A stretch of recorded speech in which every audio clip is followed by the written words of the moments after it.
É isso aí, pessoal, seja bem-vindo a mais um vídeo aqui do canal Maro Silva. Desde já aquele bom dia, boa tarde, boa noite, boa madrugada para você. Hoje, em meio a tudo isso que está acontecendo aí, nós vamos fazer um vídeo um pouquinho diferente, tá bom? Mas creio que você vai gostar também. Bom, gente, já deixa o seu like, curte, comenta, compartilha aí. Lembrando sempre, seja lá qual for o local e o momento que você estiver assistindo esse vídeo, seja muito bem-vindo ao nosso canal. E agora, vamos para a pauta de hoje. Pessoal, hoje eu vou falar com vocês acerca do exemplo e classificar aqui os dois tipos básicos de exemplo, que é o bom exemplo e o mau exemplo. Quando nós estamos falando aqui dessa palavra, o que ela significa na prática?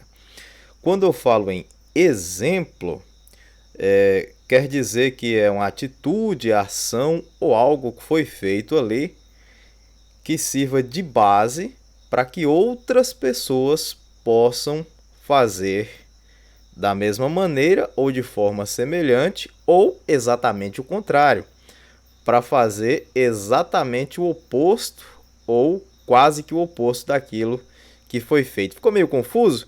Vou mostrar para vocês através de um exemplo o que significa isso. Bom, pessoal, imagina o seguinte: uma pessoa está trabalhando, limpando janelas, por exemplo, ou colocando uma janela, melhor ainda, colocando uma janela em um prédio. Ela está ali para o lado de fora, tal, sem os equipamentos de proteção adequados. E acontece um acidente, ela cai e se machuca. Qual que é o exemplo que fica ali?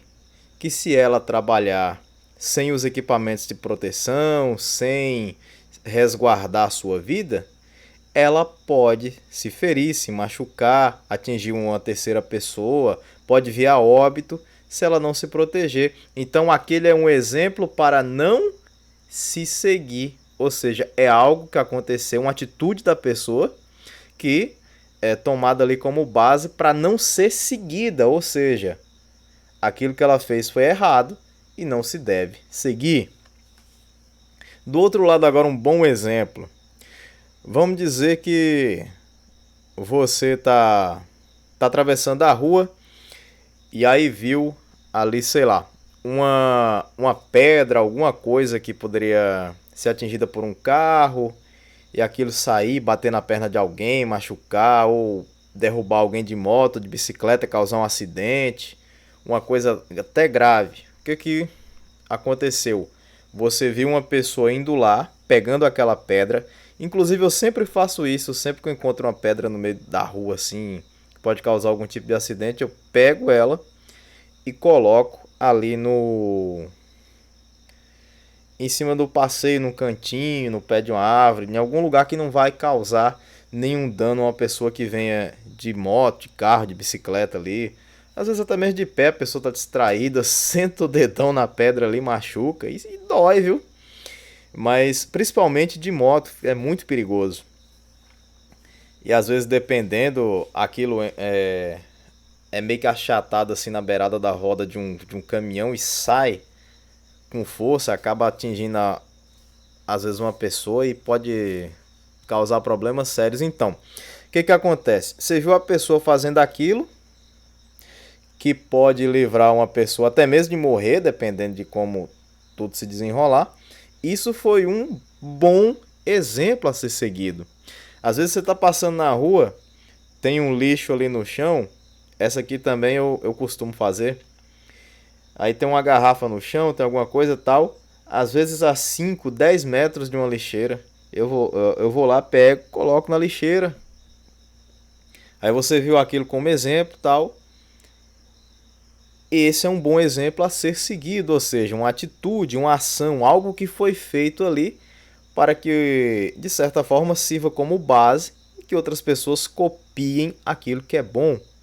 Ou seja, nós temos bons exemplos e maus exemplos e em praticamente todas as áreas das nossas vidas, se não mesmo todas as áreas das nossas vidas, e na política também não poderia ser diferente. Olha, Se nós tomarmos como exemplo o que deu certo no mundo e o que não deu certo no mundo, eu quero começar para você com um exemplo que deu certo. O capitalismo, especialmente ali através dos Estados Unidos, no século passado, deu muito certo. E a humanidade nunca teve um período próspero, tão próspero, quanto nós tivemos nesses últimos tempos. Do século XX para o século XXI, a humanidade prosperou. De certa forma, nós temos muito mais proteína. Quando eu digo proteína aqui, pessoal, eu estou falando aí de todo tipo de proteína, tá bom? Quando eu falo para vocês dessa questão da proteína aí, a garganta aqui tá seca, viu? Aqui tá uma poeira danada, apesar do clima. Já nem mais tá tão frio, mas tá bem seco e acaba dando problema. Tirei o som aqui, mas desculpa aí, tá bom, pessoal? Vamos continuando aqui. No caso da proteína animal, eu tô falando para vocês aí carne, o peixe, ovos também, proteína, são proteínas, né? Aves, frango, a galinha caipira, aquele frango de granja e tal, enfim, é proteína. Nós nunca tivemos tanta oferta de proteína como tivemos do último século até aqui, até o século 21, do 20 para 21, nós tivemos uma oferta, e não só de proteína, mas de vários tipos de alimento, frutas, verduras, legumes, vegetais, cereais. Nós tivemos um aumento muito grande na quantidade de alimentos no mundo. E isso funciona porque o capitalismo funciona da seguinte maneira: a pessoa planta e vende para ter o seu lucro, então ela quer plantar mais, quer vender mais, então ela está sempre tentando produzir mais. O cara que transporta aquilo, ele quer transportar, quer fazer o serviço bem feito para poder pegar outra carga. O cara que revende no supermercado quer que você seja cliente dele, então às vezes ele faz uma promoção, faz alguma coisa tal, tenta cativar você, faz um sorteio, porque ele está sempre querendo vender mais para ter o próprio lucro dele. Ter lucro, pessoal, não é uma coisa ruim, significa que você está trabalhando para fazer o seu dinheiro, vamos dizer assim, ou para ganhar, melhor dizendo, receber o seu dinheiro através do trabalho justo e honesto. O capitalismo, ele é saudável. O que não é saudável são as pessoas que tentam crescer acima das custas dos outros, tentam passar a perna nos outros. Isso aí, nós não estamos falando de capitalistas, estamos falando de criminosos. Pessoas que tentam angariar fundos nas custas dos outros. Aí tá errado de qualquer jeito, seja em qualquer tipo de regime do mundo. Vou dar um exemplo agora do que deu errado no mundo. Socialismo. O socialismo, ele vende o paraíso na terra, dizendo que tudo vai ficar bom. Se você pegar a tradução daquela letra Imagine, imagine isso, assim, é lindo, é não sei o que, o mundo sem fronteiras e papapá e ppp. Mas quando você pega, por exemplo, a história da antiga União Soviética, a união ali das repúblicas soviéticas, né? Aquilo foi uma ditadura terrível que colocou os países sobre o jugo, especialmente ali da Rússia, e fez com que todo mundo trabalhasse de forma obrigatória debaixo de porrete. Por que isso não dá certo?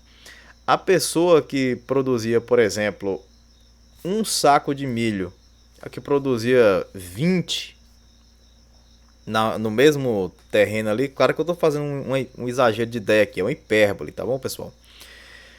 Essa pessoa que produzia 1 e a outra que produzia 20, elas ganhavam a mesma coisa, o salário igualitário. Já ouviram essa palavra? Então o que acontece? A pessoa ela não tem incentivo de querer trabalhar mais para ganhar mais, sabendo que ela vai ganhar exatamente a mesma coisa se ela trabalhar menos. Aí você vê o seu vizinho, sei lá, colhendo 10 sacos de arroz por dia. E aí você sabe que ele vai ganhar um valor X, R$ 50, por exemplo.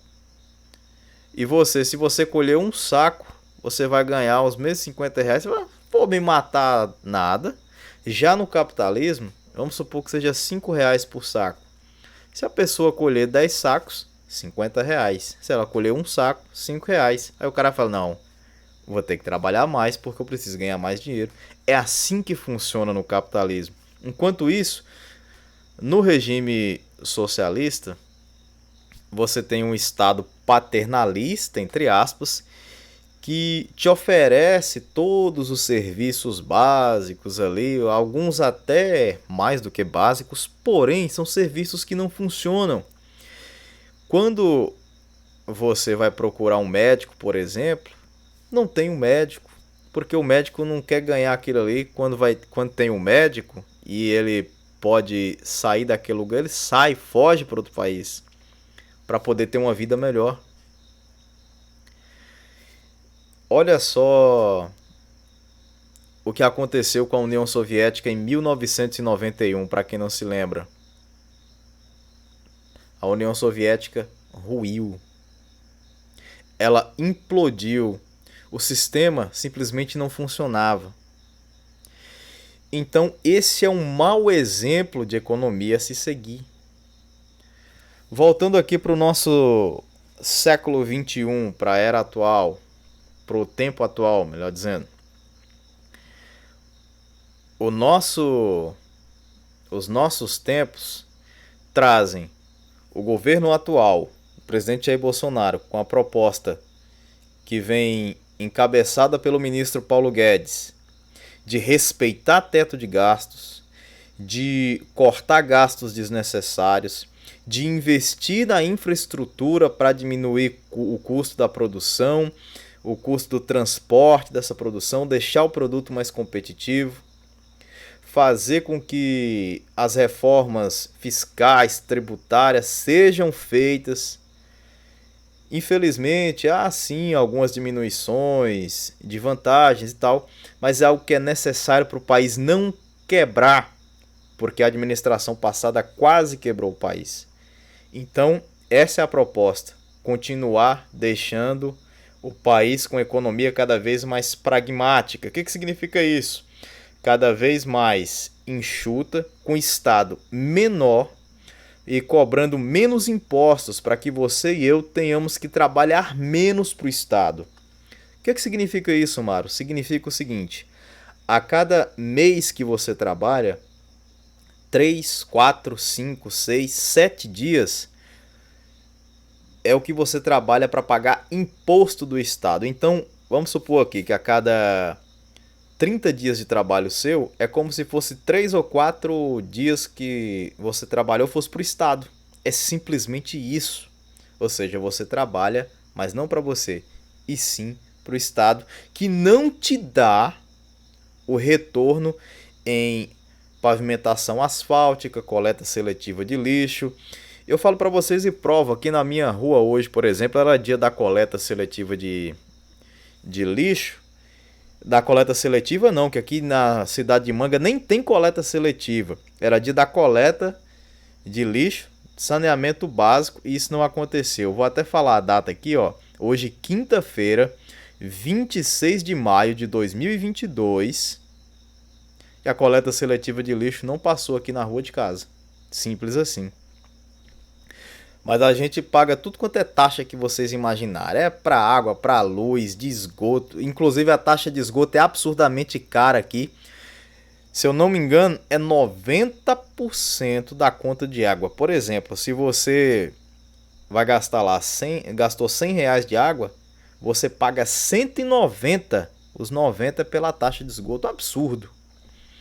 Mas enfim, voltando aqui para... Isso, inclusive, é algo que acontece muito em países socialistas, essa questão de impostos altos, por quê? Para compensar a baixa efetividade do Estado para gerir as coisas, eles precisam consumir cada vez mais e sugar cada vez mais da população para poder tentar equilibrar as coisas, mas nunca consegue e nunca consegue trazer para a gente benefícios. Vamos agora então para o outro lado da moeda. Qual é a proposta do outro lado da moeda?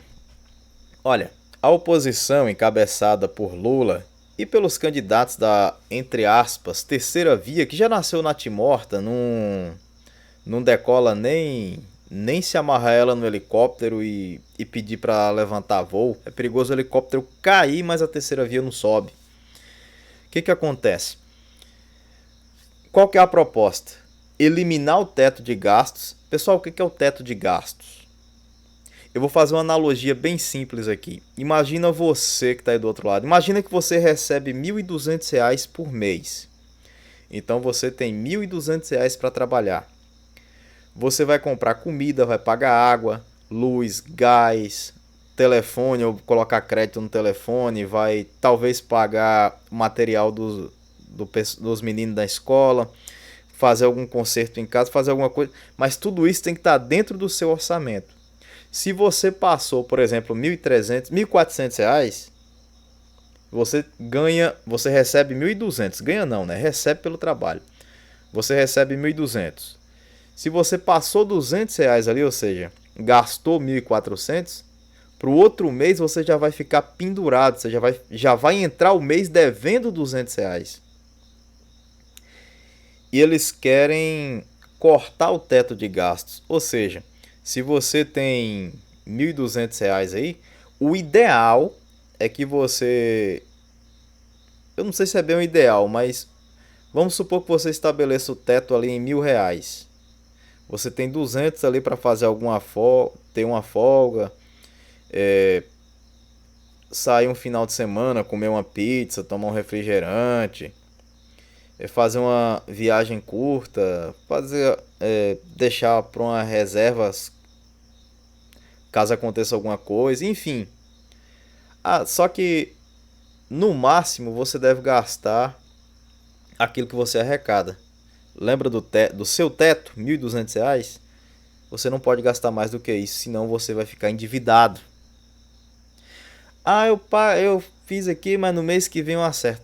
E se no mês que vem acontecer alguma coisa, e aí você tem que deixar mais 200, 300, R$ 400? A sua dívida vai só aumentar. Então você tem que se precaver e ter um teto de gastos para que você não ultrapasse e não coloque a corda no pescoço. Falando aqui em sentido de economia.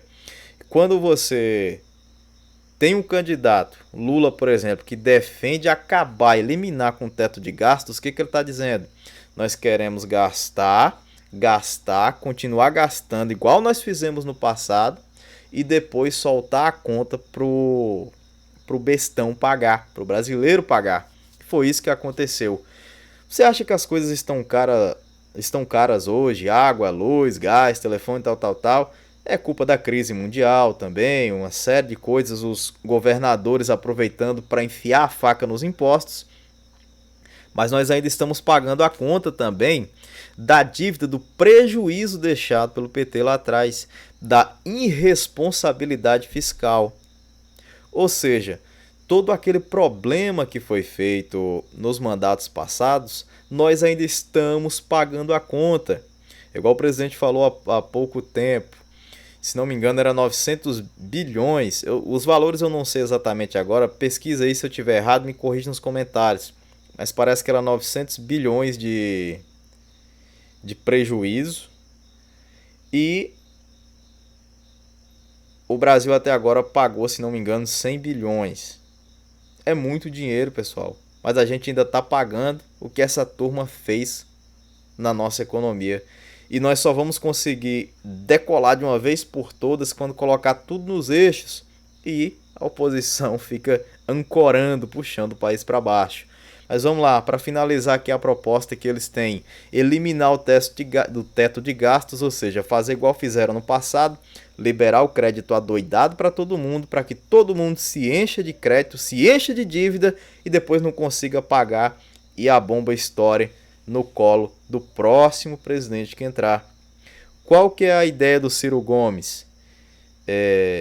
Limpar o nome de todo mundo, acabar com a dívida de todo mundo e aí liberar o crédito nos bancos para todo mundo ir lá e pegar. Ou seja, deixar todo mundo refém dos bancos para que nós fiquemos presos pagando dívidas e juros ali para os bancos. Essa é a ideia monetária desse pessoal, essa que é a ideia de economia desse pessoal.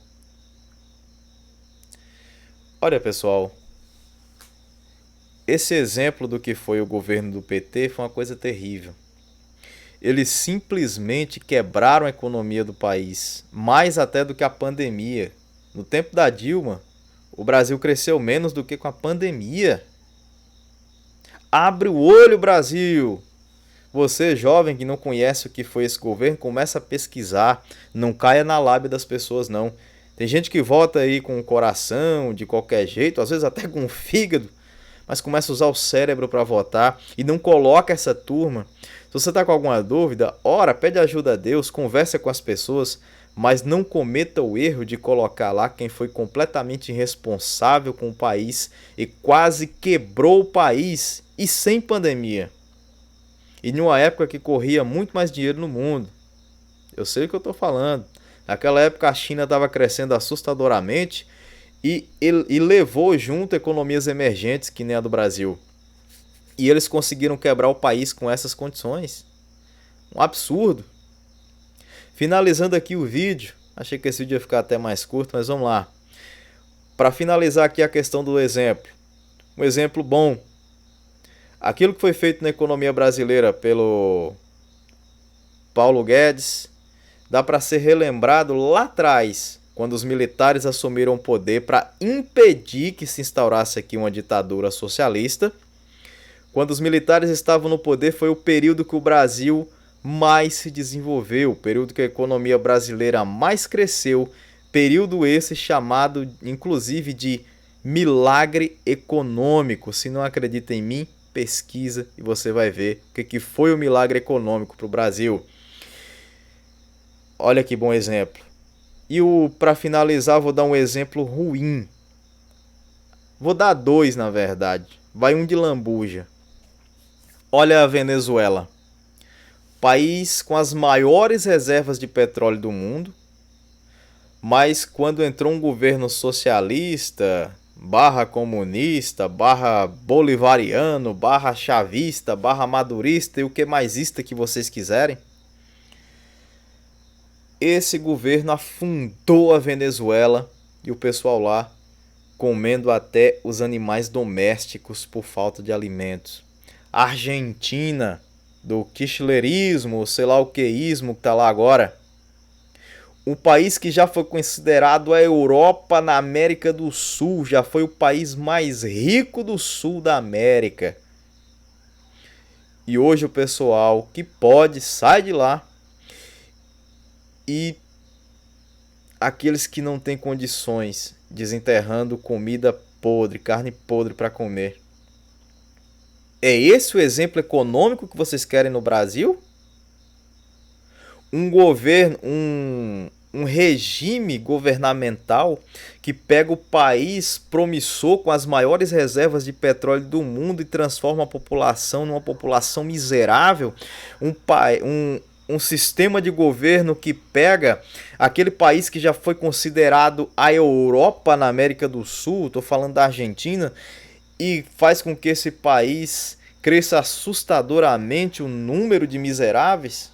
Ou vocês preferem um regime pragmático, que às vezes corta na própria carne, mas que coloca as coisas em dia, e mesmo diante de uma pandemia cruel, que abalou as estruturas do mundo, que fez muita gente perder a sua vida, que fez com que países quebrassem, mesmo diante desse cenário, uma economia que se recupera e dá lição em países considerados de primeiro mundo, como a Inglaterra, como a Alemanha, como a França, o próprio Estados Unidos e outros por aí. Um país que fez o dever de casa, fez a lição de casa. E assim que as coisas começarem a voltar para o lugar, você vai ver. A tendência é que o Brasil seja, se não o primeiro, mas um dos primeiros talvez o primeiro a sair da crise. Já temos uma projeção, se não me engano, de 2% para crescer agora esse ano. e a coisa tende a melhorar. Enquanto isso, em países como a Inglaterra começa a faltar alimento e já pediram inclusive ajuda para que o Brasil abasteça a Inglaterra. E não só lá, o próprio pessoal, acho que da ONU, se não me engano, de alguma organização dessas aí, teve que reconhecer que sem o Brasil o mundo passa fome. Isso é para vocês entenderem o tamanho, a potência do Brasil. Nós somos potência, temos que nos despertar para isso. O Brasil é gigante por natureza. Bom, pessoal, esse é o vídeo de hoje. Agradeço a Papai do Céu e a cada um de vocês. Curta, comenta, compartilha esse vídeo, espalha pra galera, manda pra todo mundo. Desde já, meu muito obrigado a todos vocês. Um abração, muito carinho. E até a próxima, se Papai do Céu assim nos permitir. Valeu, galera. Fui!